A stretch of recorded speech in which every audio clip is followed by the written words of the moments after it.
আচ্ছা, এই যে আমাদের দেশে গত বছর হিট অফিসার নিয়োগ দেওয়া হলো এত টাকা পয়সা বেতন দিয়া, আসলে ওনার কাজটা কি?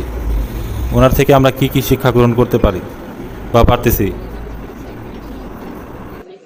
আজ দেখলাম সে পরামর্শ দিতেছে যে আমরা যখন ঘরের বাইরে যাব তখন সাথে যেন ছাতা, ফ্যান, টুপি, পানির বোতল নিয়ে যায়।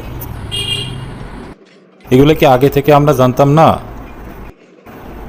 এরপর দেখলাম তিনি অধিকাংশ কথাই ইংরেজিতে বলতেছে। আমাদের দেশে কত পার্সেন্ট মানুষ ইংরেজি লেকচার বা সংলাপ বুঝতে পারে? তাহলে আমরা তার কাছ থেকে কিভাবে উপকৃত হচ্ছি? যাই হোক, হিট অফিসার তার কাজ সে করবে, এটাই স্বাভাবিক। এই তাপমাত্রা নিয়ন্ত্রণ